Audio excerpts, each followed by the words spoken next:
This is Mr. Odingo, and once more I want us to continue with this chapter of organic chemistry. Previously we have looked at different things about organic chemistry. We started by talking about general things about organic chemistry. We came to alkenes, and then later on we came to crude oil. So I want us today to move to alkenes. And viewers, before we begin, I want to advise you or encourage you to subscribe to our channel, and please support us to continue offering this lesson by just subscribing to our channel. Now, alkenes, now that we have done alkenes is going to be fairly easy and enjoyable. I believe you understood the concepts we discussed in alkenes.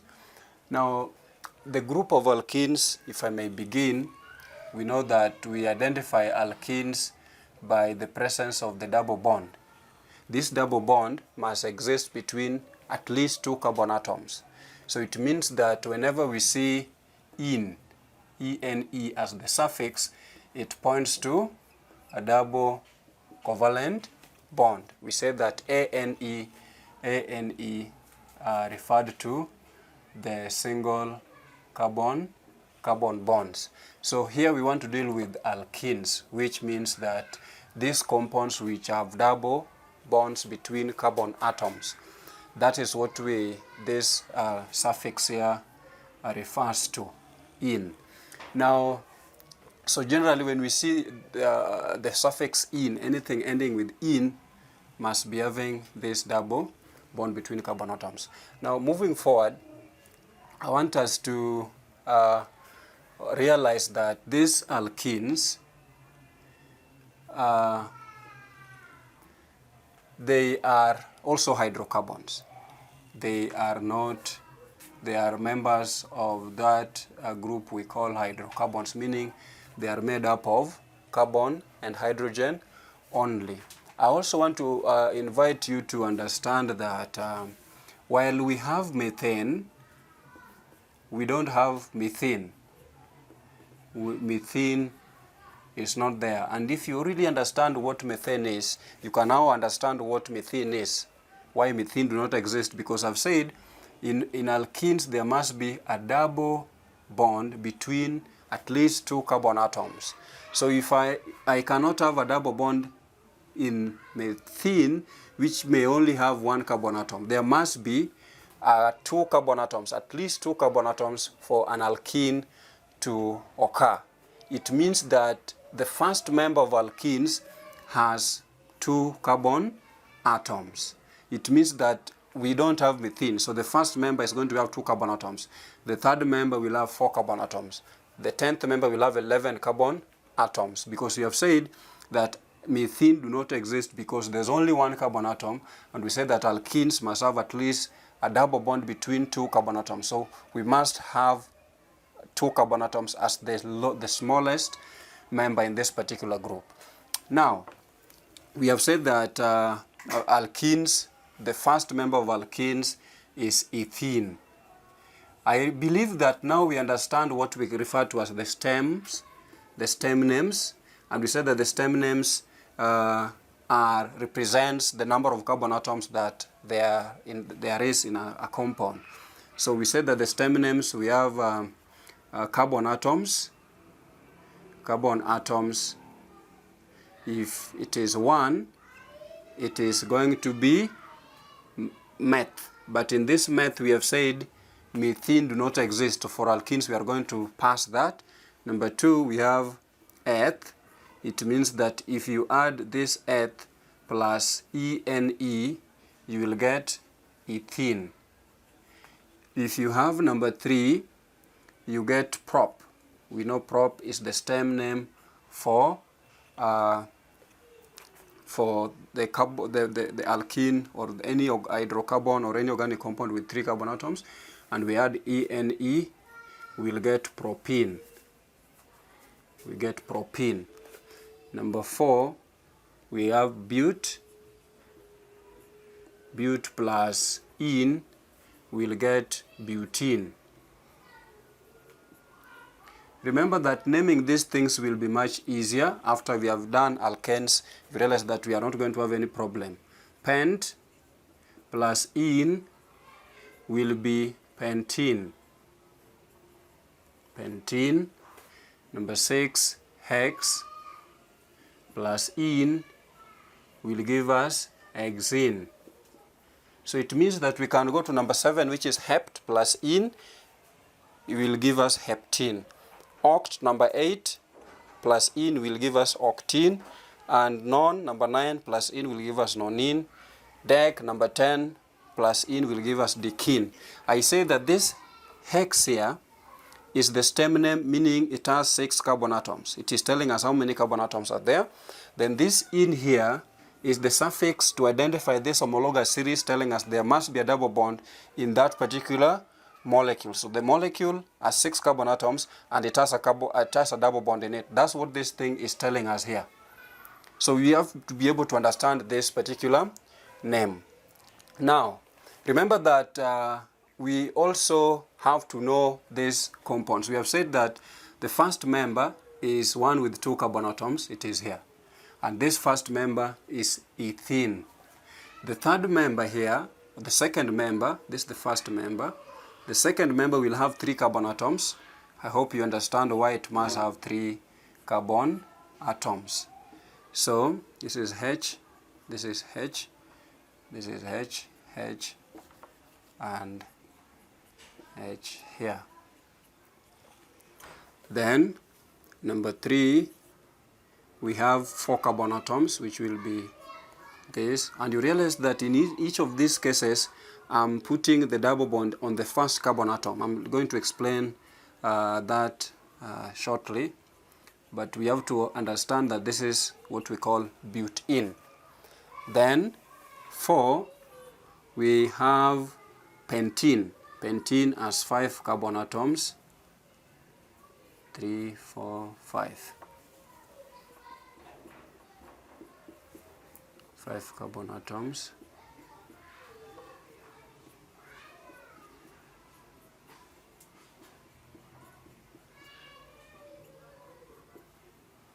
This is pentene. Then let's go to number 5, which is hexene. 4, 5, 6.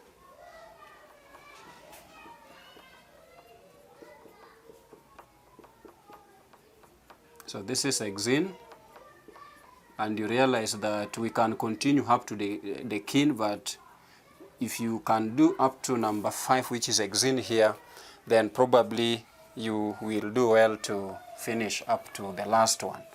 So from the stem names that we learned way back in alkenes, we know that this one here is ethene. I said it is ethene because eth means it has 2 carbon atoms, 1, 2. En means there is homologous series with double bond, alkenes. This is propene. This one here is butene. And this one here is pentene. This one here is hexene. So we have up the first 5 members of this group, and you realize that this number 5, but it is hexene. We know that for alkenes it was the number of carbon atoms and the position was really matching. But in this case, the position is not matching because we said methane, the first one with 1 carbon atom, do not exist in alkenes. So the first member is one with 2 carbon atoms.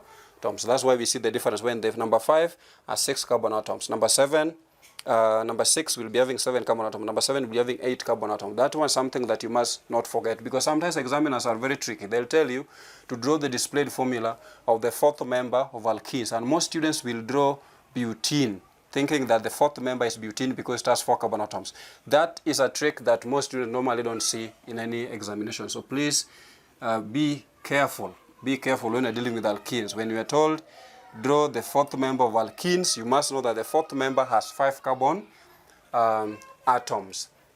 Now, this is, let me write down here the molecular formula, which is C2H4. Here it is C3H6. Here it is C4H8. Here it is C5H10.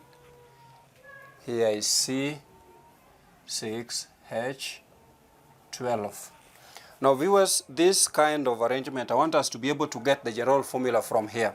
If you look at this one, this is the number of carbon atoms. The number of hydrogen atoms here is multiplied by 2, so 2 times 2 is 4.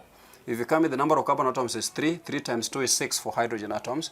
Here 4, 4 times 2, 8 for hydrogen atoms. 5, 5 times 2 is 10 for hydrogen atoms. Here C is 6, 6 times 2 is 12 for hydrogen atoms. It means that we can say that if C is N, then it means that H will be 2 times N, which is 2N. This is going to be the general formula of alkenes. This is going to be the general formula of all alkenes. But as you remember way back when I was talking about cycloalkanes, it is also the general formula of cycloalkanes. We are going to see that when we are dealing with isomerism. Now, we have now gotten the general formula of all alkenes. We know that in alkanes, we had a general formula of CnH2n plus 2. You realize now the general formula of alkenes is now different. Why is it different? If you look at alkane, there were 2 hydrogen atoms here. So it means that for every alkane, you remove 2 hydrogen atoms. It means you subtract that to when the formula is CnH2n plus 2. This 2 is removed in alkenes. That's why you have Cn, because you expect propane here to propane to be C3H8.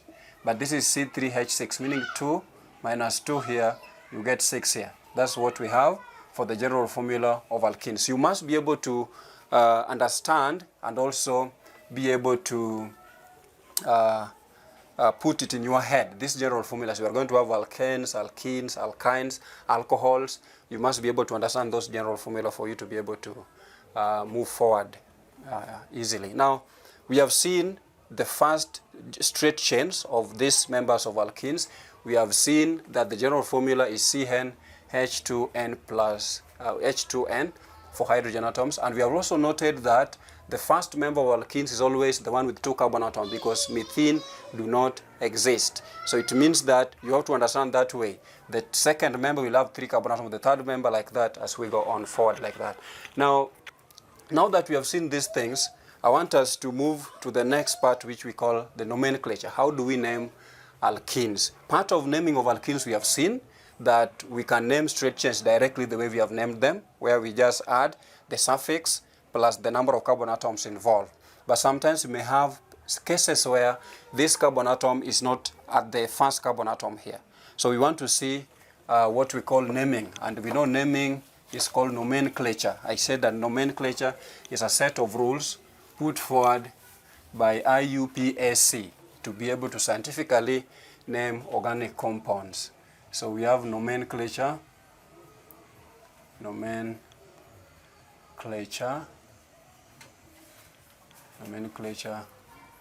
of alkenes. How do we name alkenes? Remember that the naming of alkenes is fairly the same as that one of alkanes. We are just going to add a little, probably because there's a double bond here, but the other things will remain the same. So if I have a double bond this way, this is a compound of or a molecule of butene. We want to understand this name here very well. So remember that every time you have to ensure that each carbon has 4 bonds. You realize that that's why this one do not have. If you put one here, it will be having 5 carbon covalent bonds. Now this compound here, first we have to know it's a straight chain.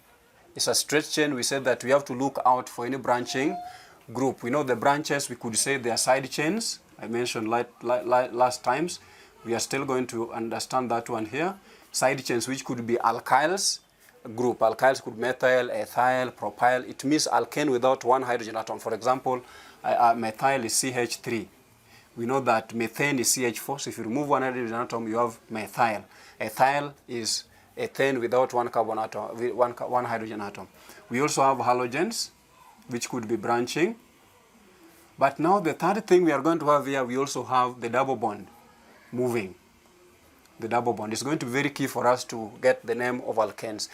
Now, because this is a straight chain and there's no branching, we said that if hydrogen is what is here, then we said that is not, there's no branch there. Now, this is a straight chain, and it's a straight chain with 4 carbon atoms. So the parent name, or the, not the parent, but the stem name is bute. But after locating bute and it has double bonds, we have to give the position of the double bond. And the position of the double bond here, we can say it's on the first, 2, 3, 4. 1, 2, 3, 4. So if I start from this end, it is attached to the first carbon atom. If I start from this other end, it's attached to the third carbon atom. You can see this one here. So which means that we are going to start naming this thing from the end, which is closer, where the double bond is, the end that is close to the double bond. In this case, we are going to start naming from the left-hand side. So it is bute dash 1 dash in. Now this one here is a locant. Is a locant for the double bond. Remember that we are going to have 2 locants in this case here. We are going to have the locant for the side chains or halogens, and we are going to have the locant for the double bond. Meaning we have to show the position of the double bond, and also if there's a branching group, you have to show the position. So we are going to have 2 types of locants here. So the locants we are going to have here is to show branches, and also to show the double bond, the position of the double bond. That's very key for you to really understand. Now this is called bute 1 in. Now if the double bond is in the first carbon atom, we don't sometimes include that one. So we can simply say bute 1 in can also just be called butene, because just like in mathematics when we have 1x, we just say x. In chemistry also we try to apply such principle so that if it is attached to the first carbon atom, we also ignore that one and we just have butene as this name. But what about if we have some adjustments and we said now we have this compound but the double bond is there. The double bond now is somewhere other than the first carbon atom. In this case, what I've simply done, I have moved the double bond from the first to this one here. So it is now at the center here. What we know is that the stem name here, the stem is bute because it has 4 carbon atoms. So we are going to start by writing bute here, dash. Then we go for the double bond. Is it alkene? Yes. Where's the double bond? The locant. The locant. The location of the double bond. If I start from here is 1, 2, 3, 4. 1, 2, 3, 4. If I start from this end, it is on the second carbon atom. If I start from the other end, it's still on the second carbon atom. It means that I will start from any end. Therefore, I can say this is going to be bute 2 in. Bute 2 in here will be the name of this compound. Now, I can't assume bute 2 in is butene. Although sometimes we can say it's a butene just to tell us that it has a double bond and 4 carbon atoms. But it's very important in IUPAC system, we need to obey these names by ensuring that this compound and this one are not the same. And if you look at, sometimes these are called isomers. We are going to look at isomer later on. These isomers, while they have a molecular formula the same, if you look at some physical properties may not be actually the same. Now, we have seen cases where the double bond moves. If I move this double bond here, we are going to have the same compound as this, because if we name it from the other end, it will be the first carbon atom on the other end. If I have to bring in a compound like this with the 2 double bonds,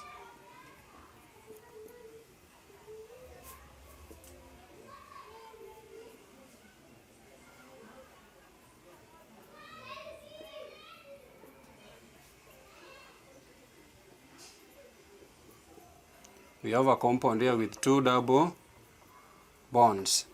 What will we do when we have a compound like this with 2 double bonds? I think all the hydrogen atoms are correctly arranged. Now, we first of all still go to the stem. The stem name is 1, 2, 3, 4, 5, 6. So the stem of this particular compound, or the name of this compound, will be 6 carbon atoms hex dash.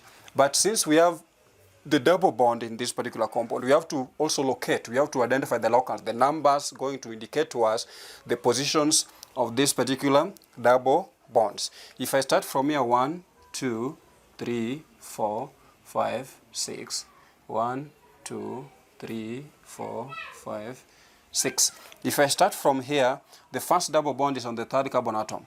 But if I start from this other end, the first double bond is on the first carbon atom. So logically, as we have seen before, the rule dictates we have to start from the other end, which gives us the smallest number. So 1, so the first is 1, the first locant is 1, the second locant will be 4. So here we'll say 1, 4 dash. Now we see there are two double bonds. We have to bring in the multiplying prefixes. The multiplying prefixes, remember we said they are tri, di, and so on. So we are going to say diene. Diene here telling us that we have a compound or a molecule with 6 carbon atoms. That's what X means. And it has 2 double bonds. That's why we have diene. We said "ene" represents to the double bond. Diene meaning 2 double bonds. But these numbers here, 1 and 4, are locants, telling us the positions of those double bonds. Actually, in organic chemistry, you can break a name down to understand what that particular compound is even before you see it. So we have seen that case, and we have seen how to name these chains with the double bonds. What I've simply done in these 2 examples, these 3 examples, is just to show what happens if we move the double bond. And this third example here, I've indicated a compound with that 2 double bonds. What about if I have a compound with 3 double bonds? 3 double bonds, what will happen? So we have a compound here with this will not have anything, then here 1, here only 1 also, 1, 6, let me have 7 here, H, H. So here again I have a compound with a double bond, and this compound here, let us find its stem, the stem name. The stem of the name will be 1, 2, 3, 4, 5, 6, 7. So 7 carbon atoms. We have hept. Hept here tells us how many carbon atoms are in that particular compound. Then we want to be able to know how many double bonds are there. There is 1, 2, 3. So if there's 1, 2, 3, we are going to say, if I start from here, 1, 2, 3, 4, 5, 6, 7, or 1, 2, 3, 4, 5, 6, 7. If I start from here, the first double bond is here. If I start from here, the first double bond is here. But I want us now to really be sober here. If I start from here, it is 2, 3, 5. If I start from here, is 2, 3, no, this one for this, 2, 4, then 5. Let's look at these numbers. One is 2, 3, 5. Another one is 2, 4, 5. Viewers, which number is good here? Yes, 5. Which number is going to be good here? I will go for this number here because this number seems smaller than this one number here. This is 235, this is 245. So we'll go for this one instead. People sometimes just assume that if this one is the 2, I can start from any end. Go deeper to understand the numbers that you are going to get here. This number is going to be suitable than this. If you name this compound as this one, you will be wrong. This is the correct answer here because we agreed we have to go for the smaller numbers, the ones that are much closer to the end. And the end that is going to be suitable here is starting from the left end, not the right end, because the right end gives us 2, 4, 5. The left one gives us 2, 3, 5. So 2, 3, 5 here is suitable. So I'll say 2, 3, 5 dash. Now, these numbers here, they are not 235. There's 1, 2, 3. It means that there are 3 double bonds here. 1 here, 1 here, 1 here. If the multiplying prefixes here, we should be tri. So we are going to have tri-ene. as the multiplying prefix of this particular name. So we are going to have hept-2,3,5-triene. That's the name of this particular molecule that we have here. Let's break down this name. This name means that this hept here tells there are 6 carbon atoms. This in here tells us there's a double bond. Tri means there are 3 double bonds. 2, 3, 5. 2, 3, 5 here tells us that these double bonds, the 3 double bonds we are talking about here as triene, these 3 double bonds, the first is located on the 2nd carbon atom, the next one is located on the 3rd carbon atom, and then the other one is located on the 5th carbon atom.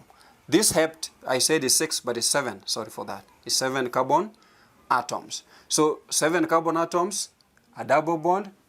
Tri means there are 3 double bonds. Those 3 double bonds are located at the 2nd, 3rd, and 5th carbon atoms. Viewers, that is as far as we name straight chains. You can go, if there are 4, you say tetraene, 5 pentaene. That now depends on the longer the chain, but in your syllabus you will be finding very simple questions to deal with. What about if we have these alkenes with branches, for example side chains like alkyls together with the double bonds? What do we do? So let's see what will happen if we have seen when we have straight chains. What about if you have chains with branches? This is 1, 2, 3, 4, 5. Then I have here, then I have CH3. Then I have here, I have this compound here. Let us see what is happening in this particular compound here. You realize that in this particular compound here, we have a chain here, but there's a branch. You see this one here, 1, 2, 3, 4, 5. 1, 2, 3, 4, 5. If you take this as the chain, this will be the branch. If you take this as the chain, this will be the branch. So we have branches here, we have chains here, 1, 2, 3, 4, 5. 1, 2, 3, 4, 5. 1, 2, 3. It means that the longest chain here is 5. And since the straight one is 5, I'll take it as the straight chain, this one here. So it means that this one here is a side chain. This is a side chain that we have there. So I'm using some terms that we explained in alkanes. So please, if you don't understand some of the terms like the locants, the multiplying prefix, the suffix, and whatever, please go back to that lesson so that you can understand what these particular terms mean. We have to name this thing. And first of all, we go for the straight chain, which is 5 carbon atoms. So I'll say pent. Pent. This pent here, we have a double bond, but this double bond is located where? If I start 1, 2, 3, 4, 5. 1, 2, 3, 4, 5. Now remember, here students will be confused. Do I start naming with this branch, side chain, or do I start naming with the double bond? I want to tell you that in this case, the double bond takes the first priority. So this compound will be named from the end where the double bond is closer to, not this one here. You realize that we give this one priority, the double bond will be on the first, on the 4th carbon atom. But if we give this one priority, the double bond will be on the 2nd carbon atom, and this one will be the 4th carbon atom. So we have to give this one first priority, not the branch here. So we are going to say pent 1, 2. This one is 2. If you stand for the other side is 4. So we are going to go for pent 2 in. Now we have got the parent name. Let us go to the prefixes now. The prefix here is a methyl, and this methyl is on the 4th carbon atom, not the 2nd, because I said you cannot start naming the double bond here and name the other one from the other end. You are going to make the worst mistake of your life. If you do it like that, it means that this one is here. That's what it will mean in the name. But here it means that this one is here and the other one is the other side. So we are going to start here. This is a methyl, if you understand. I said that if you need to understand more things here, go to our previous lessons. We are able to explain this one here. This is a methyl group that is branching there. But that methyl group there is branching on, we have to identify the locant. It's branching on 1, 2, 3, 4, on the 4th carbon atom. So the locant of that branch is 4. So our name will be 4-methylpent-2-ene, where all this becomes the prefix and its locant. This one becomes the parent name, meaning the name of the main chain, and the locant of the double bonds. What about if we have another one? For example, if we have what is branching is an alkene. Not alkene, but halogen. What about if you have a halogen is branching? I want just to adjust this compound so that we see what to do here. If you have a halogen, which is maybe bromine, there are two bromine. There are two bromine. One is here. Or let me say another one is here.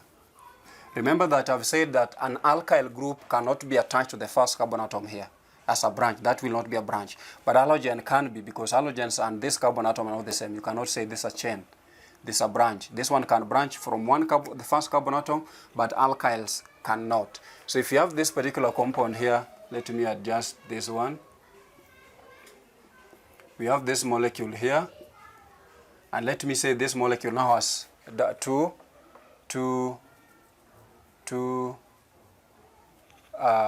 double bonds. Let us see how the name will appear. So we have this compound here. It has bromine, 3 bromine atoms on it. It has 2 double bonds again on it. But the stem name is 1, 2, 3, 4, 5, 6. So we are going to say 6 is hex. So hex, we want to know these double bonds are 2. So the first one is 1, 2, 3, 4, 5, 6, or 1, 2, 3, 4, 5, 6. Let us see. If we start from this corner, we are going to have 2 and 4. We start from that corner, we are going to have 2 and 4. That is interesting. It means that whichever end we start from, the double bond will give us the same numbers, 24, 24. Now let's look at now this one here. If that is balancing from both ends, we go now to the branch. We'll now decide what this name will be. If you start from this end, it's going to be 1, 2, and 4. So it will be 1, 2, 4 for the branches. 1, 2, 4. If we start from this other end, it will be 3, 5, 6. 3, 5, 6. Which order will you take? I will choose this one because it's a smaller number. So we'll now name this compound from this end. Remember, viewers, we have said that using the double bond, everything is balanced. There's a tie here. 2, 4, 2, 4. 2, 4, 2, 4. We cannot just simply say, let's now skip and go the other way. We have to go to the branches to break the tie. So the branches, as stated, we start from this side. So starting from this other end, it will be 2, 4 here. Diene. Remember, this name we have written is just the name of this straight chain here. It's telling us 6 carbon atoms. The double bonds are there. There are 2 double bonds. The first is on the second carbon atom. The next is on the 4th carbon atom. Let's go now to the branch. This one here. 1, 2, and 3. We remember that bromine is bromo. So anytime bromine is there, we say bromo. But this bromo is the prefix. This prefix has got what we call multiplying prefixes to tell us how many bromine atoms are there. And these bromine atoms are 1, 2, 3. So we are going to say tri. That is the multiplying prefix. Tri here to tell us that there are 3 bromine atoms. The bromine atoms are getting or protruding from it. Then we have to come to the locants of these bromine atoms. Where are they located? We have said that we are going to start from here. So it's 1, 2, and 4. 1, 2, 4. So it will 1, 2, 4. This is the name of this particular compound. So we are going to have 1, 2, 4 tribromo X 2, 4 diene. This name looks longer, but that is exactly what we need to get. Viewers, I want to do the last example, which is dealing with what about if we have different. We have an halogen branching, and also we have an alkyl group. So let us see a compound. Now viewers, we have a long chain here, and I want to say that looking at this methyl, they can form another chain. 1, 2, 3, 4, 5, 6, 7, 8. 1, 2, 3, 4, 5, 6. 1, 2, 3, 4, 5, 6, 7. So the 8th one is the longest chain. So 8 is oct. So the stem is oct. So oct here, the double bonds are there. We have to locate the double bonds. The double bonds, if I start from here, 1, 2, 3, 4, 5, 6, 7, 8, or 1, 2, 3, 4, 5, 6, 7, 8. If I start from here, the double bond is on the second carbon atom. If I start from this other end, the first double bond is on the third carbon atom.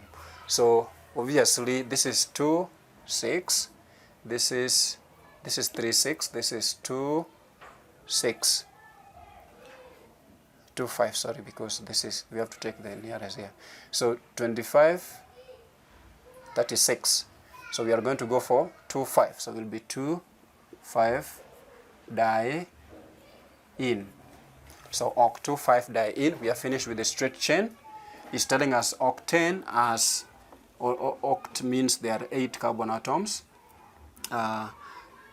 In means there's a double bond. Diene means there are 2 double bonds in that molecule, one and the second one is here. 2, 5 means that the first double bond is on the second carbon atom, the next double bond is on the 5th carbon atom.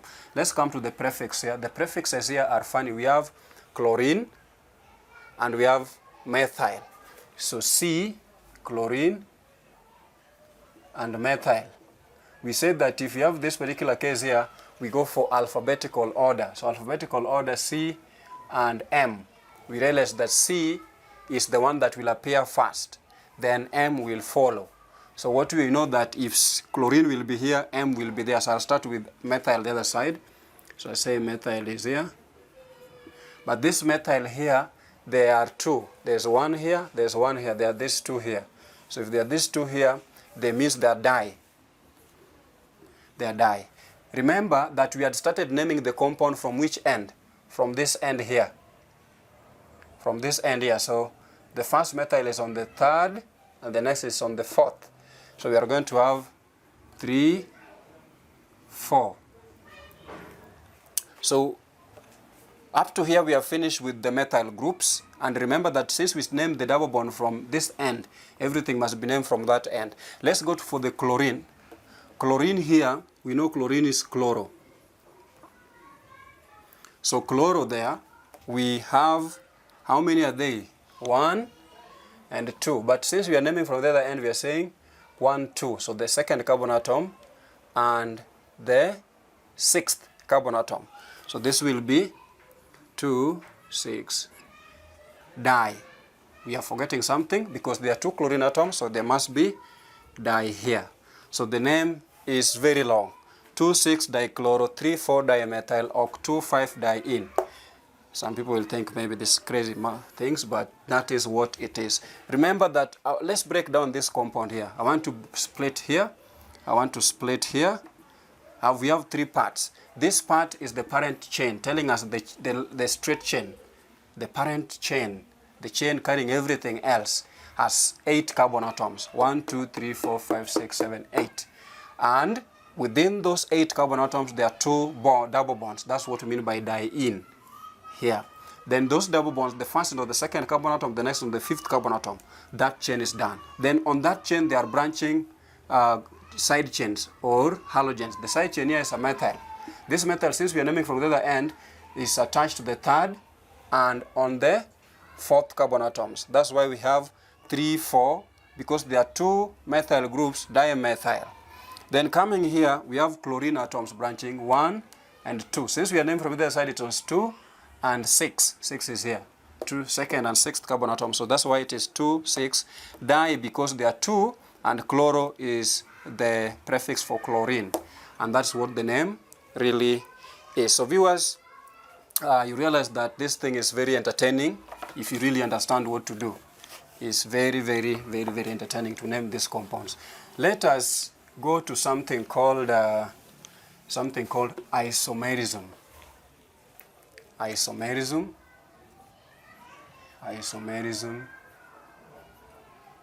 in alkenes. Now we know what isomers are. Isomers, we said, are compounds or molecules with the same molecular formula but different structural formula. Isomerism, we said, is the existence of compounds or molecules with the same molecular formula but different structural formula. Believe me, let me define that. We say that isomers are compounds. Isomers are compounds, you can say, or molecules with the same molecular formula,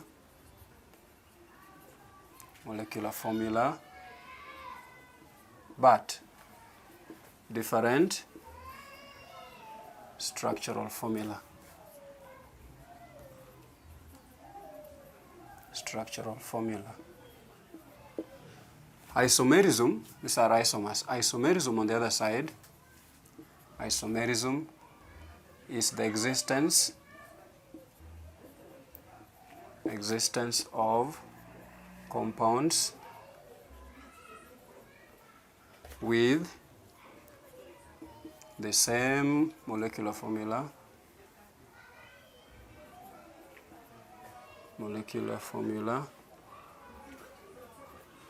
but different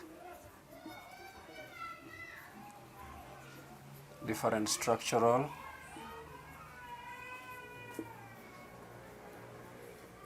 formula. So these terms are related, but you really have to know how to differentiate the two. Now, as we saw earlier in alkanes, we could get isomers, different isomers, by changing the position of the side chains.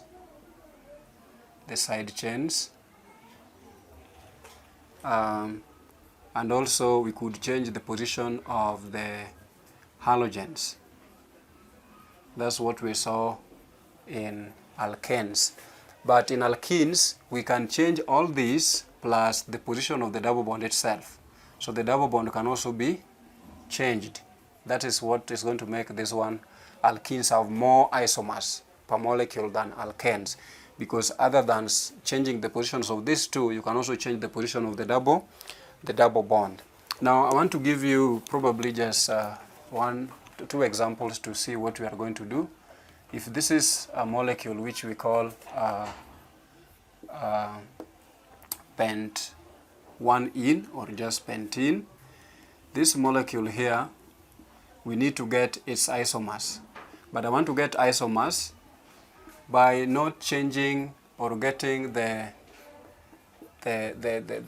side chains, just dealing with the double bond only. And what I can do here is simply to move this double bond in here. You know that this compound is called pent-1-ene. So if I change this double bond to here and then I bring this single bond here, what we are going to get is something like this.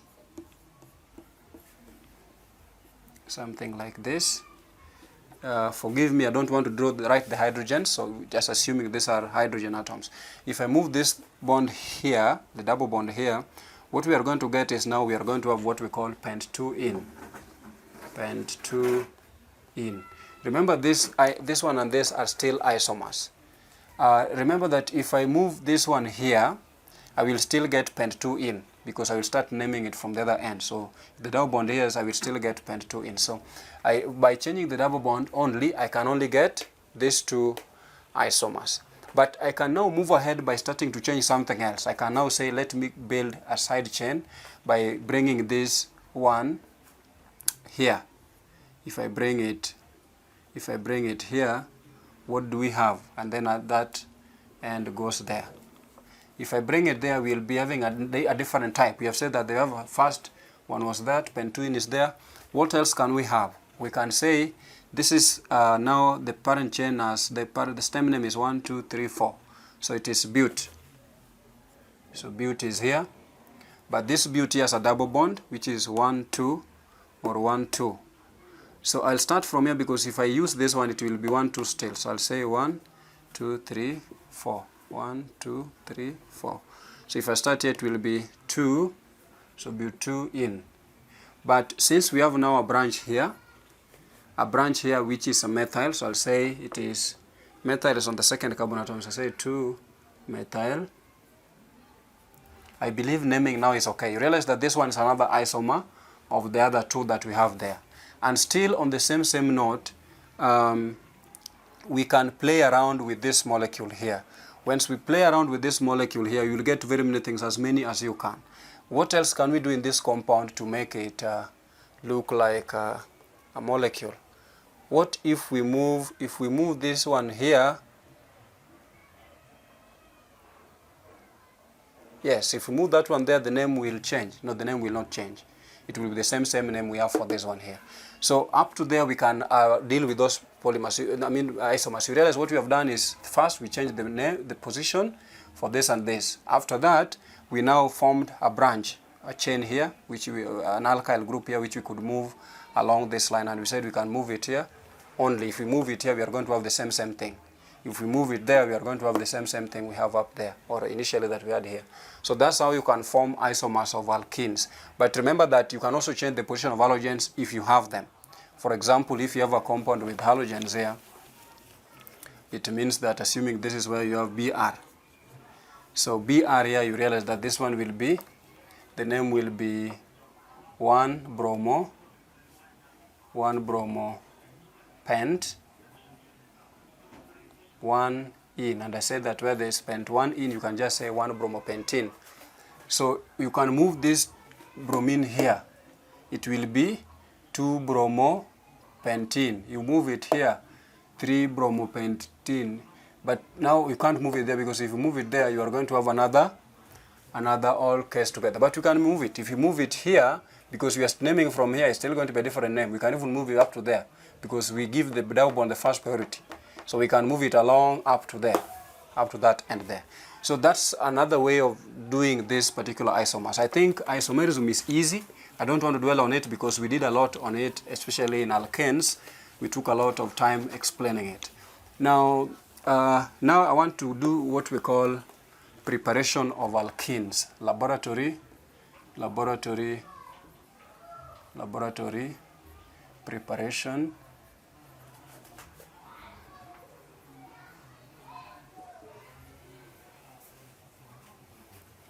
of alkenes.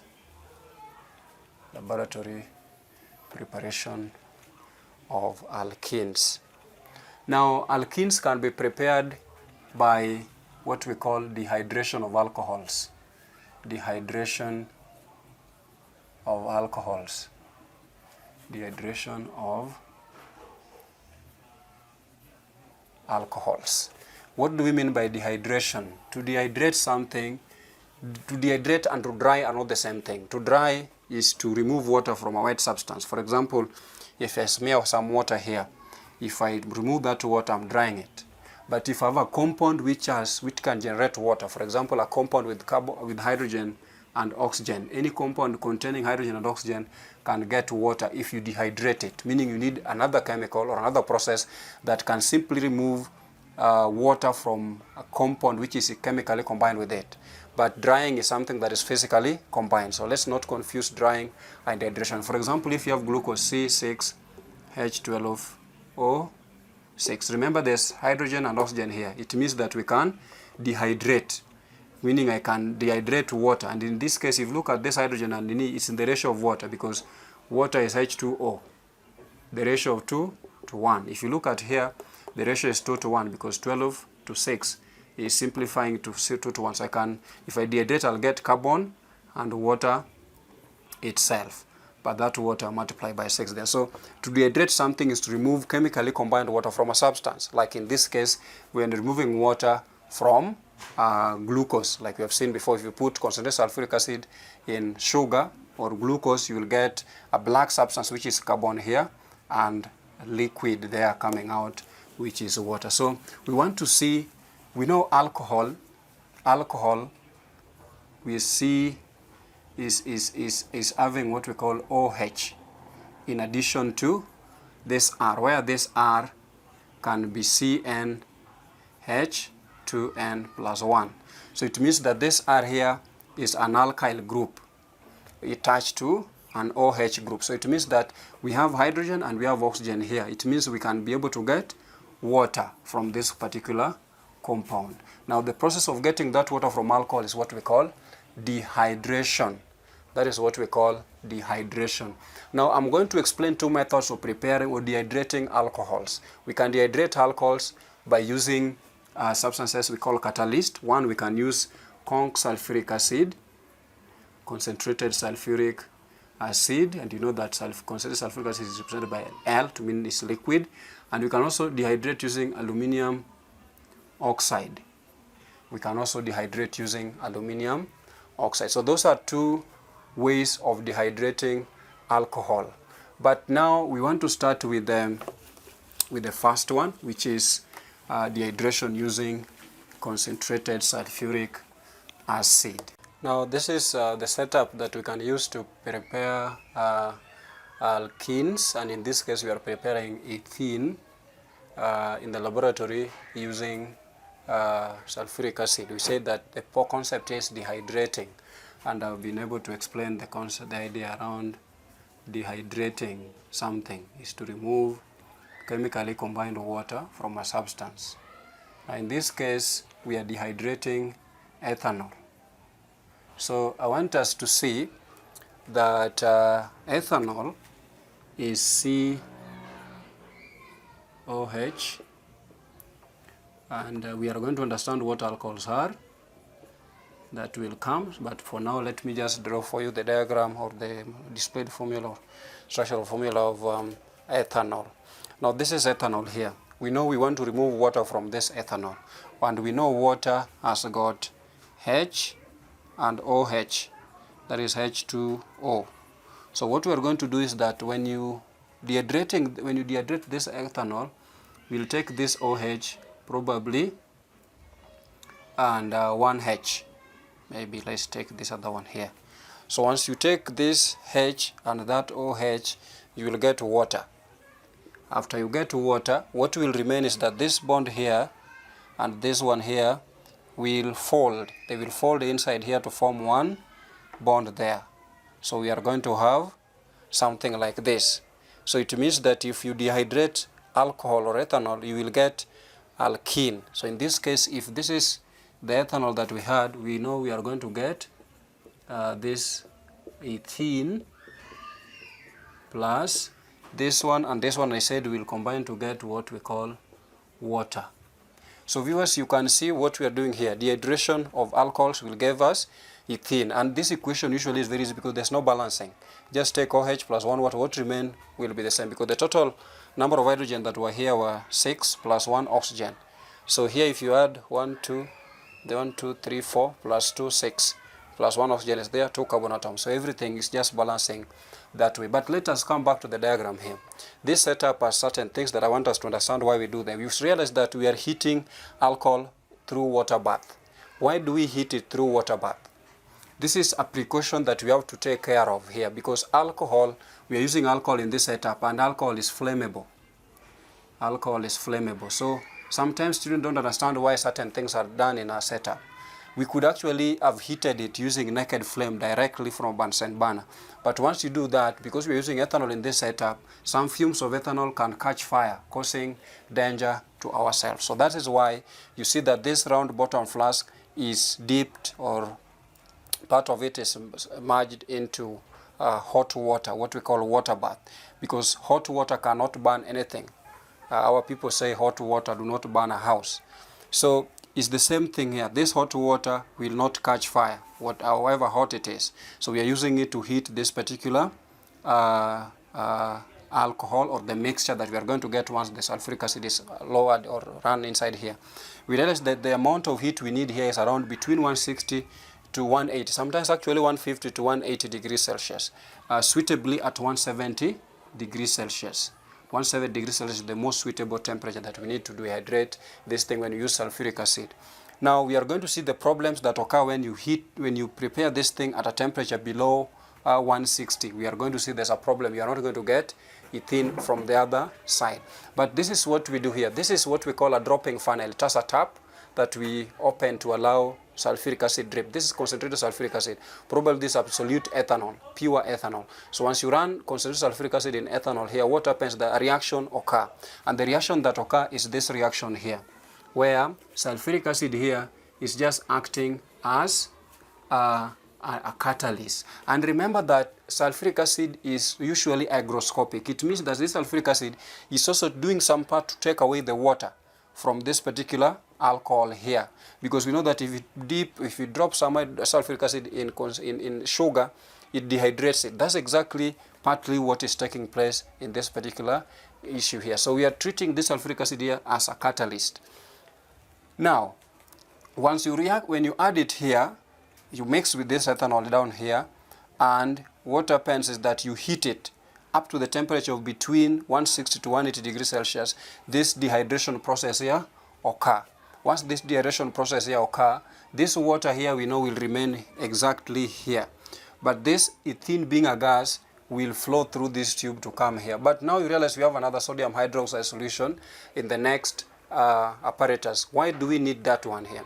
We know that some sulfuric acid may escape, some sulfuric acid fumes may escape with ethene going to the other side. So what do we need to do? We have to really remove that sulfuric acid from that ethene in case there is, because we don't know what is going on here. Once ethene is moving here, it will remove the some sulfuric acid with it. But we know that sodium hydroxide do not react with ethene, but can react with sulfuric acid. So it means that the role of the sodium hydroxide here is to remove traces of sulfuric acid moving with ethene to the other side. So it means the gas coming from here going to the other setup here is actually ethene without sulfuric acid in it. So we know that ethene will bubble through water and will be collected up there. We are also collecting over water because it is not soluble in water. So viewers, the setup is as direct as that. You see, we have even written a equation here, a displayed formula here. What about if you just write a chemical equation? It is C2H5OH. We say that dehydration, it means it's not reacting with anything. We know there's sulfuric acid here, and sulfuric acid is liquid, and we know a temperature of between 160 degrees Celsius to 180 degrees Celsius, and I've said suitably at 170 is the best. If you do this one, you get ethene, which is C2H4, is a gas, plus water here, which is a liquid. We know that this alcohol here is liquid. So this is the process of dehydration of ethanol. So ethanol to dehydrate will give us ethene plus water. We are simply removing water from alcohol, and the two conditions we need in this case here is a catalyst, which is concentrated sulfuric acid, and a temperature of between 160 to 180 degrees Celsius. Now, I've explained parts of this diagram, and I've said that the reason why we are using water bath is because it's like a precaution to us, because alcohol we are using in this case is flammable. So to avoid catching fire, we use water bath. And the role of this sodium hydroxide here is to remove any traces of sulfuric acid, because we're using sulfuric acid here that could be moving along with ethene. We are removing at that particular case, and then we get there. Remember, this process can be used to prepare any alkene. For example, if you want to prepare propene, we need to dehydrate propanol. If you want to prepare butene, we have to dehydrate butanol.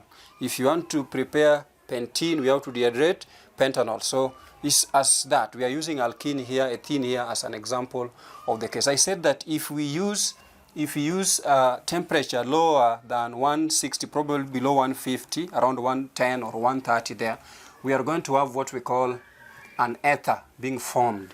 That is what we call incomplete dehydration. So during incomplete dehydration, you make a mistake and you ensure the temperature is below that. What is going to happen here is that ethanol is going to be dehydrated incompletely. So what we'll get here is this ethanol being dehydrated completely will form an ether, C2H5O, C2H5 plus water.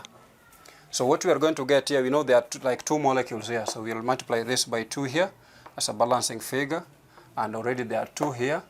So we know that one oxygen is away. What about, I think it's already balanced. If this is 4 carbon atoms, 6 carbon atoms, 10, 12. This is 5 plus 5 plus that, 12. And oxygen 2. One is there, one is there. This compound is what we call an ether. It's a compound that is formed when you do incomplete dehydration. Yes, sulfuric acid is there. Sulfuric acid is there. But you also make a mistake of maybe using a temperature below what we said, below probably 150. So maybe around 110 to 130 there. You expect, or 110 to 140. You expect an ether instead of ethene, and an ether is actually a liquid, it's not a gas. So you are going to ensure that no gas is going to be collected the other side. Now viewers, that is how we prepare alkenes. In this case, we prepared ethene by dehydrating ethanol using concentrated sulfuric acid. Let us look at the other method, which is using aluminum oxide. Okay, we have to now look at the second method of preparing alkenes, which is now dehydrating ethanol using aluminum oxide as a catalyst. Initially, we looked at dehydrating ethanol using concentrated sulfuric acid at a temperature of between 160 to 180 degrees Celsius. Now we have to look at the other side. Remember, both of them are simply dehydrating, but now we are using different catalysts. In the other one, we use sulfuric acid, concentrated sulfuric acid. Here we are using aluminum oxide. Now you see where alcohol is. Alcohol here is soaked in a cotton wool, and we have to heat it. Why do we heat? We are heating so that that liquid ethanol is vaporized. It turns into vapor so that that gaseous alcohol can pass over heated aluminum oxide. Now, when this hot or vapor, aluminum ethanol vapor passes over here, it will be dehydrated. It means that aluminum oxide will remove water from it. Will remove water from it to leave ethene. That's what we call dehydration. This is fairly easy than the other one. So if you have ethanol here, and you are dehydrating with aluminum oxide as a catalyst, we are going to get ethene, which is C2H4 plus H2O, because that's the water that is getting out. Now, this process is fairly direct than the one we did before, because the other one first, the other thing you have to struggle with is how to monitor the temperature range. It's very critical there. If you don't monitor that temperature range, as we have seen before, you are going to obtain a different substance altogether. But in this case, we just heat. The amount of heat you need is just what you can supply. But the other one, the heat must be moderated to around 160 to 180 degrees Celsius. So if I were preparing this in a laboratory, I would prefer this method over dehydrating using sulfuric acid, because I must have a thermometer to be able to monitor the temperature range that I have reached. That is when I start adding the sulfuric acid after I reach the exact temperature, because if I add sulfuric acid before that temperature, we know what is going to happen. So this is also another method that we use to prepare alkenes in the laboratory, and I've said in this case, we simply have to soak ethanol here, and we put in this particular part of this tube, and then we have alkene here. The reason why we have to heat both, because this one cannot react with cold aluminum oxide, and also without heating this one here, aluminum or ethanol vapor will not be able to get out. So we need this vapor here. That's why we heat to vaporize this particular ethanol to turn into vapor or gas. Once it's passing here, it is dehydrated by that catalyst. You realize that aluminum is also very interesting, that once you start heating it, once it gets hotter, you will not need to heat it as you move on. It will be just keeping hot by itself. So that is kind of saving a lot of energy for us than the previous method. But you need to know both methods as a means of preparing ethene in the laboratory. Next, I want to talk about the physical and chemical properties of alkenes. Now, when we come to physical properties of alkenes, I wish to note that the physical properties of alkenes and those ones of alkanes are just the same, and we are just going to use the same titles. For example, we'll look at melting and boiling points. Melting point and boiling points.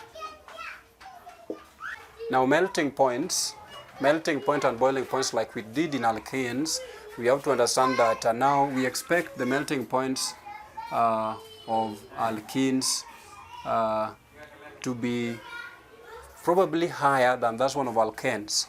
Why do I say so? The presence of the double bond here is very critical for the overall van der Waals forces between the molecule. For example, if you compare the melting point of alkene and ethene and ethane, usually the double bond in the alkene is going to be very significant because it's much stronger than the single bond in there. And usually, the stronger the bond, the presence of the double bond will also influence the weak van der Waals forces between the molecules. But we have to also notice that, like we said before, the boiling and melting point will increase with the increase in the number of carbon atoms, just like in alkane. So it means that if we talk about ethene, which is C2H4, and propene, which is C3H6. We expect that the melting point of propene will be higher than the melting point and boiling point of ethene. That is what we have to note when it comes to boiling point. If we are in the previous lesson of alkanes, physical properties of alkanes is almost exactly the same way that we deal with them. Density, like we talked about again, density is the same. Density, like I said before, is related to mass, because density is equals to mass over volume. It means that density here is directly proportional to mass. So if mass of a molecule increases, so will its density. It means that this mass here, if I have here this 36, 3 times 12 is 36 plus 12 will be around 42. When you come here, this is 12 times 2 is 24 plus 4 is 28. So you read them. The mass per mole of this one is 28. The mass per mole of this is 42. So as the bigger the mass, the bigger the density. That's why in this case here, the alkene with more carbon atoms or with a bigger molar mass will be the one with higher density. So the density will increase with the increase of the number of carbon atoms. The third and the last, we'll talk about solubility. We'll talk about solubility. Now, solubility here, we know that these things are supposed to be insoluble in water. Because like I said before, water is a polar solvent. Polar solvent because it is charged. It has poles. It has positive and negative charge in it. It means it can dissolve a solute which has the same charges, a positive and negative. For example, water and sodium chloride. Those are polar solute, polar solvent. They will dissolve. But this one being non-polar solvent, non-polar, it can only dissolve in non-polar solvents. So non-polar solvents here, like I said before, we have propanol. It's a very good example of a non-polar solvent. So alkenes will dissolve here. But now when you compare the rate of solubility, or the solubility of alkenes and alkenes, you realize that alkenes dissolve faster than alkenes. Why? Because we know that there's a double bond. Usually the double bond here, this one bond among the double bond is weaker than the other one, so it can really be broken easily. That is what we need to understand here, that the solubility of alkenes in polar solvents is just the same as the alkenes in non-polar solvents. But the solubility, this solubility of alkenes in water, like as an example of a polar solvent, is almost not there. But we know that there's some level of dissolving, probably very small amount, very fractional. That's why we say that sometimes they say we should not say insoluble, but probably partly insoluble, because very small amount that sometimes is negligible dissolves. So generally what we can say about solubility is that alkenes dissolve in non-polar solvents like propanol, probably organic solvents. Then the alkenes also the same, but they do not dissolve in polar solvents like water. I want us to go directly to chemical properties. Chemical properties of alkenes. And with chemical properties of alkenes, what we have to understand is that it's a long case, but we are going to really see how to break it into smaller parts quickly as a summary. Initially, we started with how these things react. So we look at how do they react. We said that physical properties are things we can see or measure or observe. But here we want to talk about what we call hydrogenation first. Hydrogenation. Hydrogenation is the addition of a molecule of hydrogen to alkenes. So when you add a molecule of hydrogen to alkenes, we say that one is hydrogenation. This hydrogenation is the process. But we know that this process, we have two things here. We have the process and we have the type of reaction. The type of reaction here is addition reaction, because we are adding. You remember previously we talked about substitution reaction. So we have addition reaction and substitution reaction. In this case, we have addition reaction as the type of reaction, but the process is hydrogenation. So what is hydrogenation? If I have ethene, for example, here, this is ethene, and we have said that hydrogenation is the addition of a molecule of hydrogen to an alkene. So if I have hydrogen here, H2, what is going to happen? We know that alkenes, when they are reacting, the only thing that happens is the one bond breaks. One bond breaks. So if this bond breaks, it breaks into two. One hangs there, one hangs there, meaning that we can add two atoms of another element in this particular compound. So if this bond breaks, we'll get something like this. We'll get something like this. And this one here is what, these bonds here that are hanging came from the one bond that was broken here. It breaks and spreads into two. So we can add one atom of hydrogen, one atom of hydrogen here, another atom of hydrogen there. This is what we call hydrogenation process. I said the reaction is addition because we are not, you realize the product is one. We are not substituting anything. Nothing is being given out. We are simply taking hydrogen, we are adding to what is existing. And that is possible because these alkenes are unsaturated. Alkenes are unsaturated. So how does that help? It means that some bond somewhere is remaining idle. We can open it up and make use of it. That bond, probably this one. So when we open it up, we break it, one hangs there, another one hangs there. We can be able to add another thing without removing what exists. And I said unsaturated means has double or triple bond. That's what unsaturated means. So this is what we have when it comes to alkenes. Now this process here can take place only in the presence of what we call nickel catalyst. So there must be a nickel catalyst here for this reaction to occur. That's how the hydrogenation will occur. Now I want to invite you that hydrogenation, like I said before, is the process, but type of reaction is addition reaction. Those are questions you are going to find. If you are told, name the process of occurring when this one happens, name the type of reaction. You must distinguish in your head what we mean by type of reaction and what we mean by a process. Now, this process is very applicable in the industry. In the industry today, this process is used to convert oils to fats. Oils to fats. So logically, what we mean by oils here, it means that oils here are unsaturated. Any oil, any liquid oil is unsaturated. Like that oil we used to cook, the liquid one, it is unsaturated. So you know that the molecules in that oil there have a double bond somewhere. That's why they are in liquid state. Fats on the other side are solids. It means they are saturated. So it means that hydrogenation, you can see that this ethene was unsaturated, but the product we are getting is ethane, which is now saturated.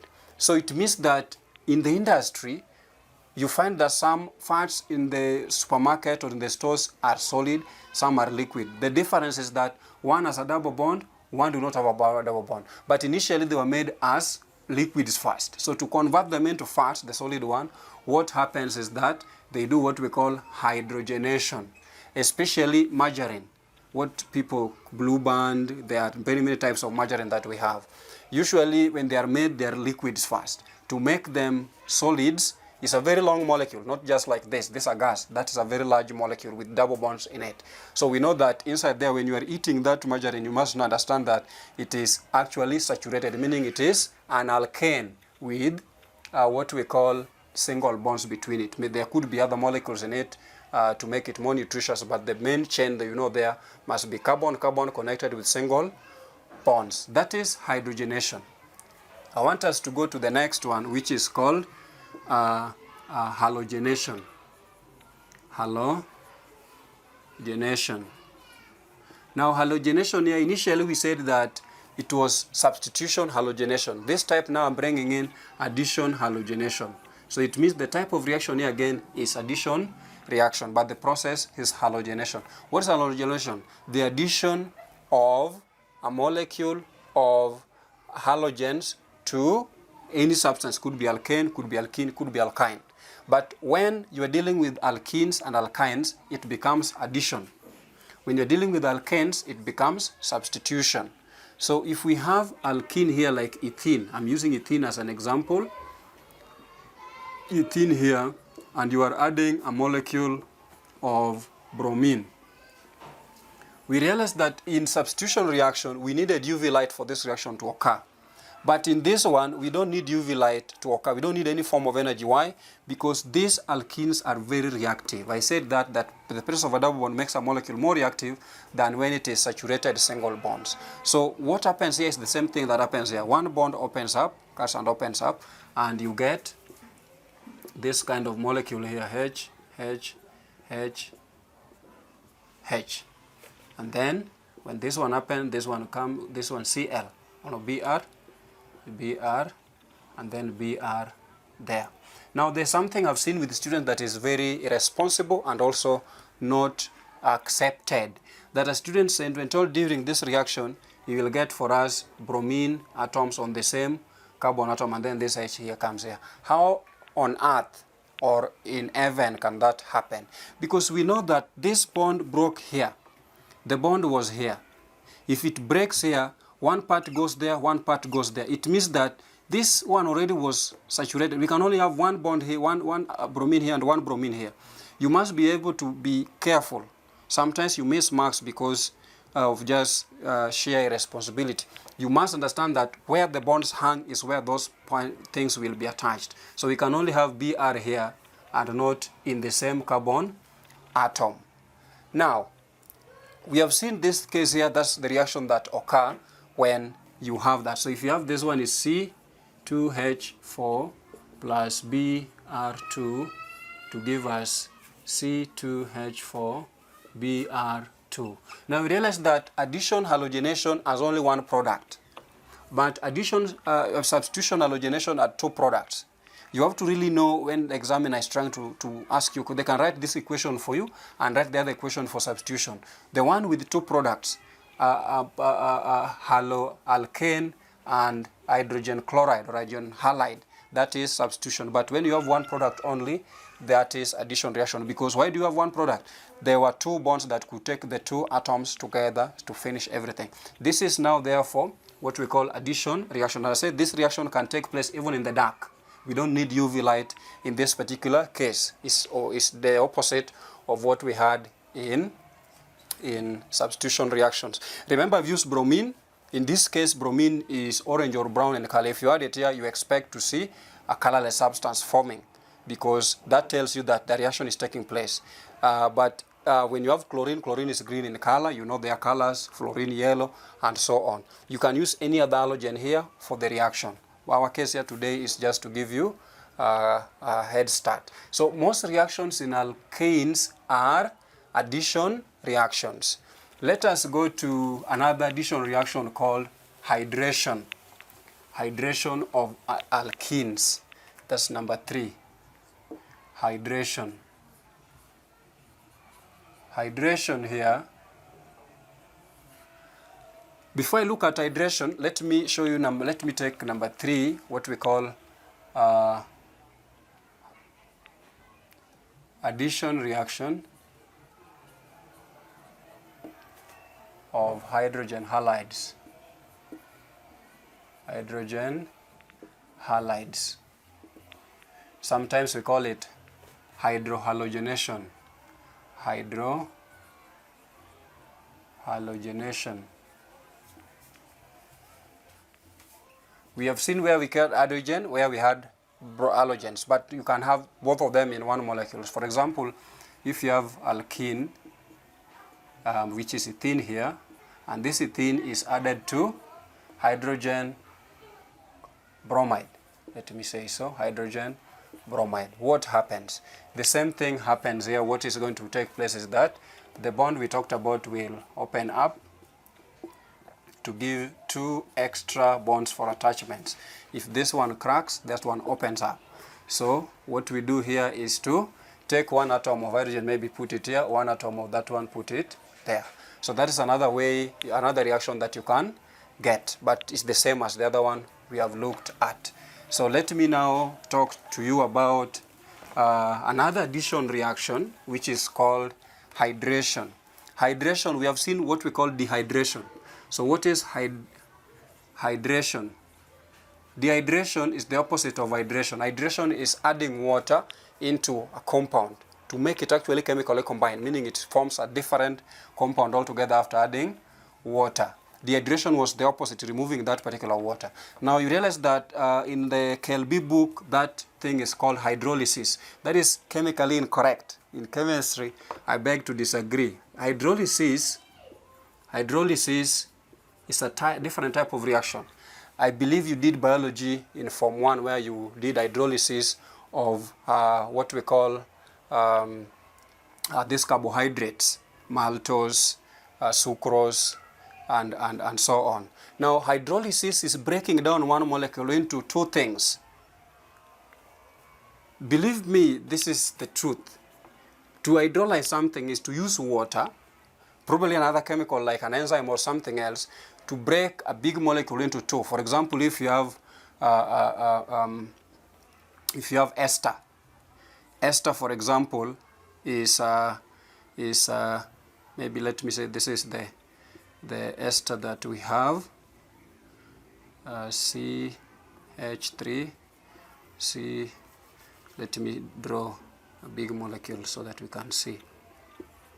This is an ester here. I just want to show you what I want to tell you here. This is an ester called methyl ethanoate.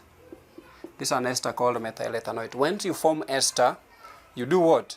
When you form ester, you bring two molecules together. That's as an acid and an alcohol. We are going to see that very soon, but I want to just to tell you what I mean here. When you put those two things together, water is released. Now, if you bring water, probably with an enzyme, if you bring water again, probably with an enzyme here, what happens? You break this particular molecule back to an acid,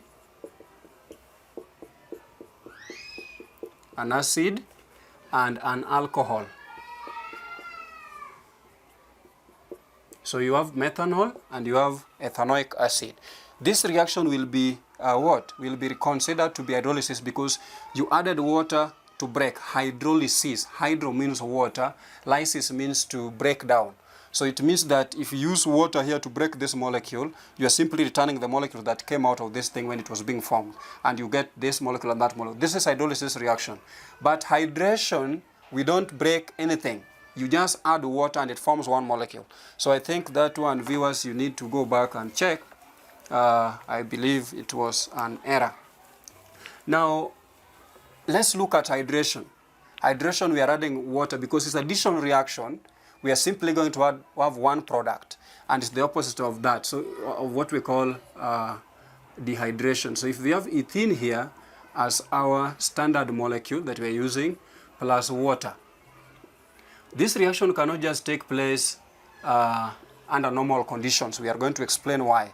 But what we have to know is that when you do this, water as H and as OH, once this one breaks here, we'll get a bond hanging there. This is H, this is H, this is H. In one bond, we are going to have H coming, and the other bond, we are going to have OH coming. And that is going to be our ethanol. Now, this reaction here, I said that is not ordinarily going to take place under normal conditions. So, since it's not an ordinary condition, what do we need for it? We need these conditions. We need temperature of about 300 degrees Celsius for that reaction to occur. Another thing that we need is a catalyst. The catalyst here is phosphoric acid, concentrated phosphoric acid. Then, what else do we need? We need pressure of between 60 to 70 atmospheres. So, these are the three conditions we need for the hydration of ethene or alkenes into ethanol. So, the first one, temperature of 300 degrees Celsius, concentrated phosphoric acid, a temperature of 60 to 70 atmospheres. Remember that any alkene can be hydrated. For example, propene can be hydrated into propanol. Butene can be hydrated into butanol. And then pentene, pentanol, decene, decanol. So this process here is also addition reaction, but the process is hydration. So you realize that we have had a process, the hydrogenation, halogenation, we have hydrohalogenation, we have hydration. All of them, the type of reaction is addition reaction, not hydrolysis. Now, we have seen these properties. And I want to go to the fifth one as I move closer to the end. The fifth one here is what we call polymerization. Polymerization is also additional reaction. So you realize that all reactions in alkenes are basically addition reaction. Polymerization is a process. What is a polymerization? It's the process by which two small molecules called monomers join together to form a big molecule called a polymer. So it means that here we have what we call self-addition reaction. Self-addition reaction, meaning that we don't have another reactant. It's just what we call the monomers. We are going to talk about this one in the last part of organic chemistry. I don't want to dwell on it, but I just want to mention something small. For example, if I have ethene here, I said it is self-addition. So we are adding ethene plus ethene. Ethene here plus ethene here. I have 3 molecules of ethene being added. And we said that these things are actually very reactive. So what we are going to do happen is that you put these 2 molecules together under high pressure, of course, and some level of some amount of catalyst. What we are going to do is that this one will break, that one will break, that one will break. Once it breaks, these bonds will hang here. This one will hang here, this one will hang here. So it means that this thing will join to form a big molecule. This big molecule is what we call a polymer. These small molecules here, we call them monomers. So we are going to get a big, we said that if you have this one here, 3 of them, and we are joining them, the bonds, one of the bonds here will break. And when the bonds break, what happens? These molecules join up. They link together to form a polymer. So this one here will be, when this one breaks, this one breaks, this one breaks, and one hangs here, another one here, another one there, this one, this one, and this link. So we are going to get a chain with up to 6 carbon atoms. So we have this, which we say this is a polymer, which we know the number of monomers. The number of monomers here are only 3. So when we draw it, we don't put a bracket on it because we know that there are 3 molecules of ethene here. So it means here, like I said, the monomer here is called ethene. The polymer here, we just add poly, so it is polyethene. So polyethene, this is now polyethene. This one here, one of these is called ethene. And this ethene is the monomer. This one here is the polymer. Remember that these are plastic. These are plastics are from, meaning plastics are all made of from unsaturated hydrocarbons, my alkene family. All of them are from that particular area. And that's why we are going to really use alkene again when we talk about polymers later on when we reach there. Now what we have to notice is that this is the smallest one. The smallest polymer will have 2 carbon atoms. But we have bigger ones with 4, with 5, with other molecules on them like chlorine, bromine, and so on, fluorine, and other ones. So this is a polymer, that's a monomer. You realize that sometimes if you have a monomer, sometimes you have hundreds of monomers joining together. If you have this monomer here, for example, ethene, H, and this ethene, they are N molecules. We don't know the number. It means that we are going to get, you are allowed to just put this one chain here like this and put it in a bracket. This one means that it's a general way of writing a polymer. So this is a monomer, this is a polymer. It's a polymer with a known number of repeat units. What is a repeat unit? Students sometimes confuse repeat unit, polymer, and monomer. A repeat unit is this thing without the brackets. A repeat unit is the part that is repeating in a polymer. So in this case here, this is our repeat unit. Once you put a bracket in on it, it turns into a polymer. So this is a monomer, this one here. This is a polymer. This is the repeat unit in a polymer. You can see that this polymer here, we know that this thing was formed from something with a double bond. So there must be at least 2 carbon atoms. So we will count The first break is here, the next break is here. So it means that this one is a repeat unit, there's another repeat unit here, there's another repeat unit there. This one is a way of writing a polymer with known number of repeat units. If you told you 10, you can join them up to 10. But if you don't know, you just have to indicate it this way. This is a polymer of maybe 1 million, 10, 20, 100, 10,000 number of monomers. You realize that this is how we get polythene. These bags we say polythene, or these small plastic bottles. So these polythenes, the more the number of the monomers, the stronger the polymer. You find that some make plastic bottles for water, some make polythene papers for bags. The polythene papers for bags are very weak because there are very few monomers in them. But the one with which very strong, like a plastic bottle, they have very many monomers in them. Let's leave this one here because we are going to come back to it again when we are dealing with polymers, which is going to be on its own. So it's just a brief description to talk about the properties of alkenes. Now finally, under these properties, I want to talk about combustion. Combustion being the last property here. We have talked about combustion before. We understand what combustion is. And again here we have what we call complete and incomplete combustion. Combustion of alkenes. Now the next property of alkenes that we are looking at, and probably the last one, is combustion of alkenes. And the combustion of alkenes follows just the similar way of combustion of alkenes. Alkenes, we had complete combustion. We had two types of combustion. Complete combustion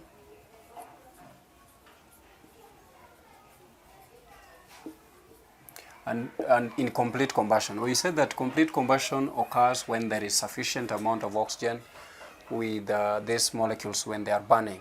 So complete combustion here means that if we burn alkene, for example, C2H4, we burn it in enough, sufficient amount of oxygen, we will be able to get carbon dioxide and water.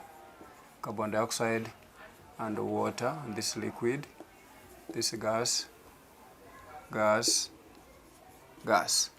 So this is 2, carbon atoms are 2, and then when we balance this one also, 2 here. Let us see what we are going to get. So this is 4, 2 carbon, oxygen, 2 plus 4, 6. We add here 3. So this is complete combustion when there is sufficient amount of oxygen. When oxygen atom, when our volume of oxygen versus this one, we have almost the sufficient or more than enough. We are going to get this particular product, and we said that this kind of combustion produces a big amount of heat or large amount of heat energy when we burn completely. You will notice that when we deal with incomplete combustion on the other side, number 2, incomplete combustion here, you'll notice that alkenes tend to burn incompletely more than alkenes, most probably because of the presence of the double bond, which may require more amount of oxygen to burn. So, but nonetheless, we have said if you supply enough amount of oxygen or sufficient amount of oxygen, you will actually get what we call complete combustion. So in complete combustion here, we know what is obtained when you burn alkenes incompletely. It means that the amount of oxygen is insufficient. So we are going to get here carbon monoxide plus water. This liquid, this is gas. If you balance here, we write here 2. Hydrogen is 4, we write there 2. So 2 plus 2, we have 2. Now you notice that in this case here, I want you to notice something. If we burn 1 mole of alkene here, of ethene, and we burn with this 1 mole of ethene, we want to justify what we are saying that one requires more oxygen than the other. You realize how many moles of oxygen do we require here? We need 3 moles of oxygen here to burn 1 mole of ethene to produce for us carbon dioxide and water. But when you come to the second reaction, which is in complete combustion, the amount of oxygen here is only 2 moles. 2 moles. So it means that, as we can see from even the balancing figures only, that this second reaction here requires less amount of oxygen than this one. You can say in this case here, the amount of oxygen required by a complete combustion here will be probably one and a half times more than this one. So that is something that we need really to understand. And sometimes the equation, they can write this equation or write this equation and tell you to prove that this reaction here had more amount of oxygen than this one. And what you have to do there, if the numbers were balanced in here, ensure that you divide everything so that you have 1 mole of the alkene responsible in equation reacting. If you have 1 mole of alkene, then you compare the amount of oxygen in terms of checking the balancing figure on the oxygen to determine which one require more amount of oxygen. We said that both of these products are not good. We know that this one produces what we call carbon dioxide, which can lead to global warming. But we also notice that here we have a more dangerous gas, which also is very notorious for causing death, because carbon monoxide is very poisonous because it blocks the transport of oxygen to the respiring cell, and so suffocation and death may arise. Now viewers, we have looked at, I've done a summary of this one, not really details, because the same thing we are discussing here is what we discussed way back in chemical properties of alkenes. So for more information, you can go back to that lesson of combustion of alkenes, and you are going to realize that it's basically the same thing. So I don't want to dwell so much on it. If you are joining us in this particular lesson, please believe me, you need to go back to alkenes so that you can really pick more ideas as you come up. Now I want to move to the last part of this thing, which is called uses of alkenes. Now uses of alkenes, that's what we have to look at lastly. And alkenes, and what we are saying is that alkenes, the first one, and very importantly, alkenes are used to manufacture what we call plastics. Plastics are also called addition polymers. So addition polymers, another name for it could be plastics. So any plastic is a polymer, and it's a polymer that is formed by having an alkene or something with a double bond linking together to form a very big molecule, which we call polymer. Now examples of plastics that you know are polyethylene, which we use to make plastic bags, packaging, containers for water, and so on.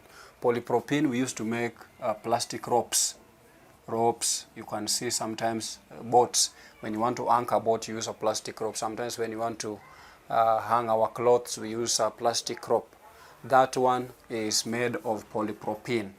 So you realize that plastics are very important. We have other plastics that are made from particularly what we call PVCs, polyvinyl chlorides. PVCs are plastics. We have tetrafluoro ethene, PVC.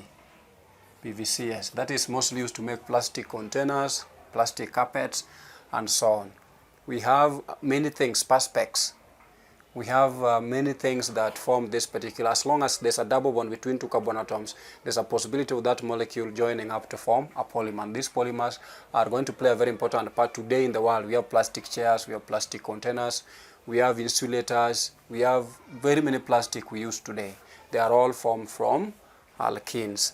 Then we have short chain alkenes. The small alkenes can be used as fuels for heating and lighting.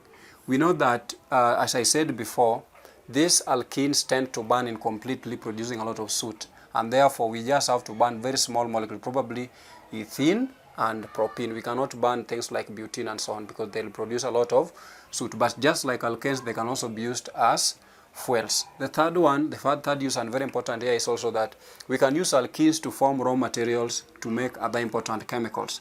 Now, why is it important that we can use this, make these important chemicals with this ethene?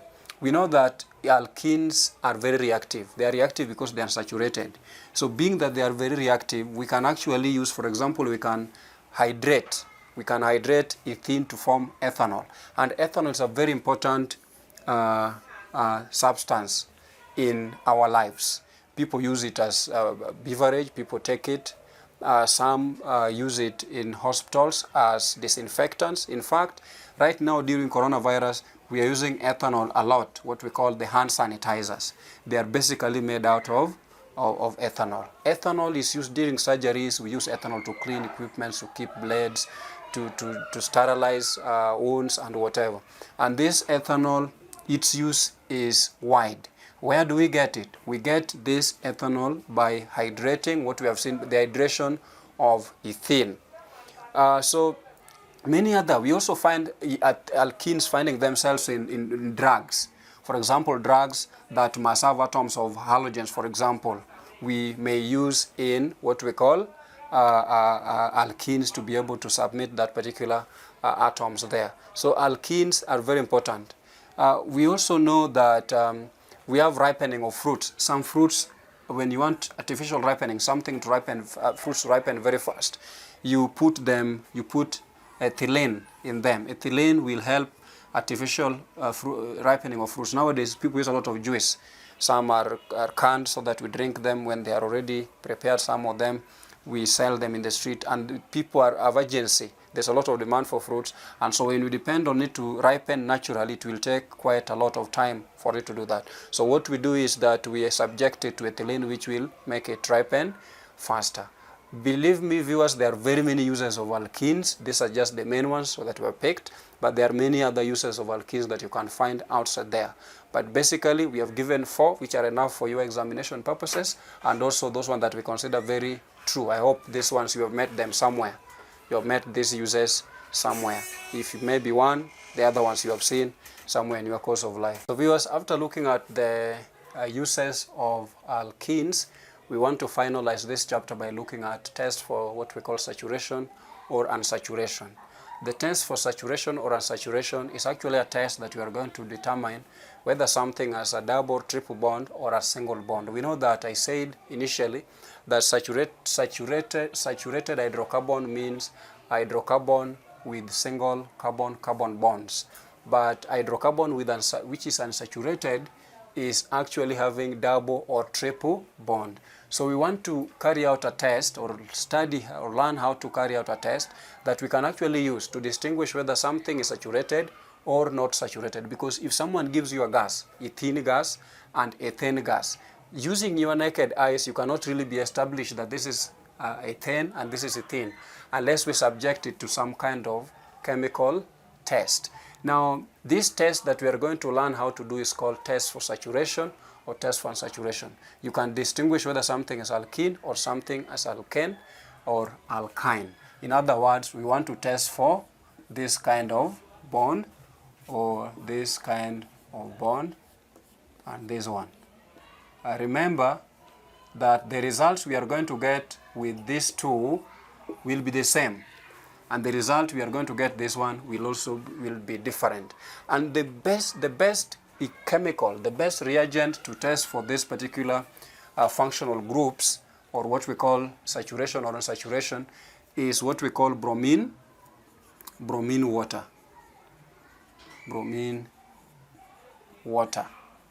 Now, bromine water is basically an orange solution.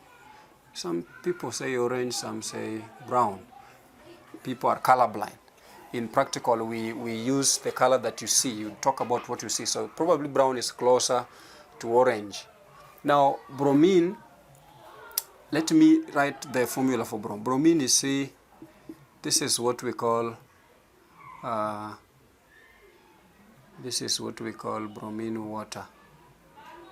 Bromine water. No, bromine water is HOBr. This is the formula for bromine water. Is hydrobromic acid, in other words. So this is bromine water. This is what we want to look at, what will happen to it. Now we know that we can still go back to our chemical reactions where we have ethene here. Ethene here, I'm using ethene as all alkenes. So whatever happens to this ethene will happen to all alkenes when you add bromine water to them. And we are adding HOBr. Now this HOBr, what does it contain? When you break it down, you'll get OH from here and you'll get Br from here. Now once that molecule is broken into two, the color will also disappear because that bromine or orange, brown or orange color that comes here is a result of this molecule being the way it is. It is what is giving us the orange color. So if it is broken, because it will react with this particular ethene, once it breaks down, then that color also disappears. So we say that it will decolorize. So what will happen here is we are going to find something like this. And when we find something, this is H here, H here. We know that these bonds, as a result of this one bond breaking, then they open up. Then OH will fall in one and Br on the other. Now this molecule here is colorless. This one is colorless. But this one here is orange. So once you put this thing together, it is orange, you put a dropper, you put a test tube, you put, probably this one is a container somewhere. Then when it's a container, you bubble, you bubble this gas inside this particular solution, assuming this solution is in a container somewhere. Then you put a tube with alkene, because this is a gas, if you put in a test tube, it will escape. So when you put this one in a container, you bubble this one inside, the color of this particular bromine water will decolorize, or we'll say will turn from orange to colorless, or brown to colorless, or in other words, you can simply say bromine water is decolorized. That's the observation you make. That is what you see. Whenever bromine water is decolorized, it is telling you that it is unsaturated hydrocarbon.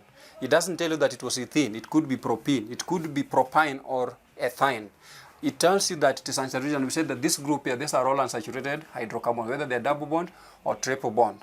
So you can be able to see that it is unsaturated. What happens if you put this bromine water in alkane, probably ethane? Ethane is saturated, and therefore ethane will not react with bromine water. So if it is saturated, it cannot react with bromine water. It means that if you bubble ethane in this particular bromine water here, you realize that the orange or brown color will be retained. So color will be retained. Retain color. Why does it retain color? Because it does not react with alkane. Why? Ethane here is saturated. So there's no reaction, and therefore the color is retained. So the observation you make, if you have two gases, gas A and gas B, or hydrocarbon A and hydrocarbon B, you bubble both of them in bromine water. In one, you see a color changing to colorless. In one, the color is retained. The way the color is turning colorless is unsaturated hydrocarbon. The way color is doing or remaining the same, that is saturated hydrocarbon, probably alkanes. So that's basically how we look at them. So it means that the reagent you need here is bromine water.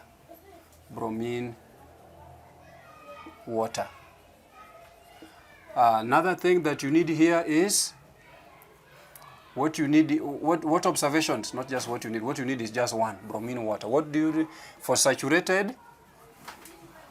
For saturated, we said that the color is retained. Color of bromine water is retained, meaning that color remains.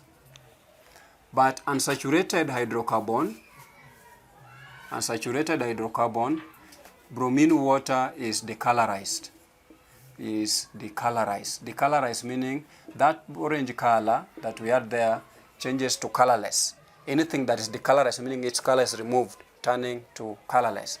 So this is what you need to understand. For alkynes, bromine water is decolorized. For alkanes, which are saturated hydrocarbons, the color of bromine water is retained. Then the reagent you use is bromine water. Now, we know that sometimes you may use what we call oxidizing agents like potassium manganate 7 and potassium dichromate 6 to test for these things.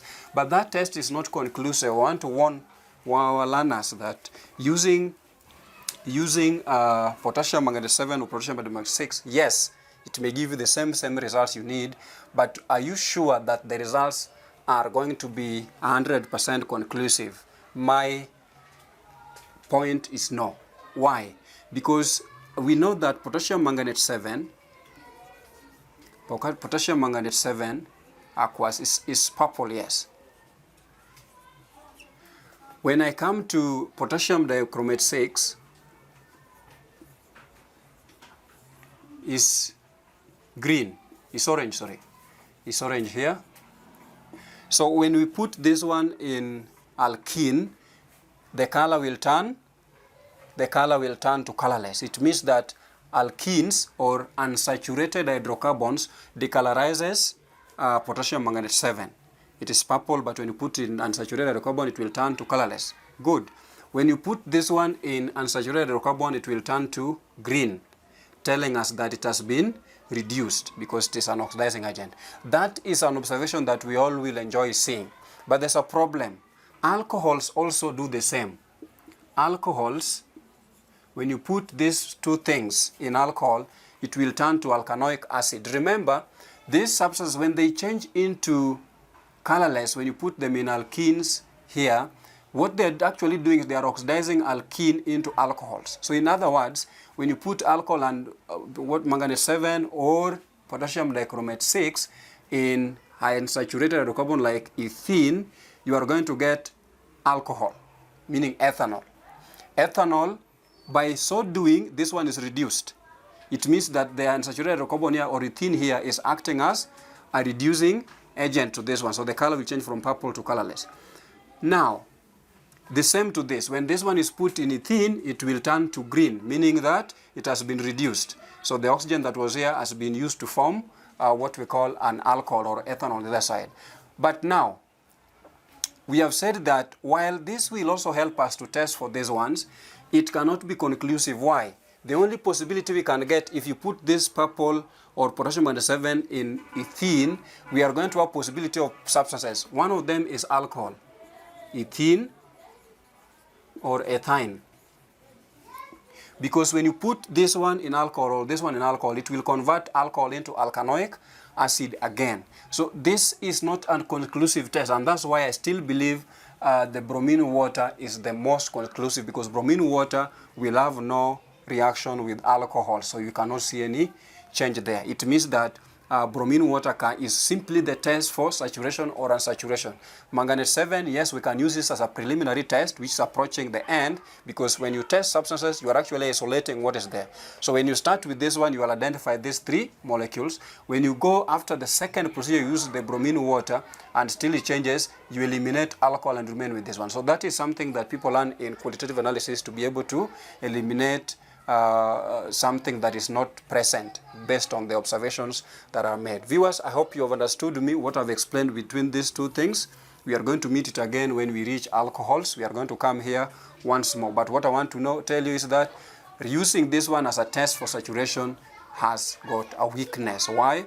Because the same observation you'll make with alkenes are the same observation you'll make with alcohols. So viewers, I believe you have understood how to test for saturation and unsaturation, and how to treat manganate 7, potassium manganate 7, and potassium dichromate 6 when you are testing for these particular substances.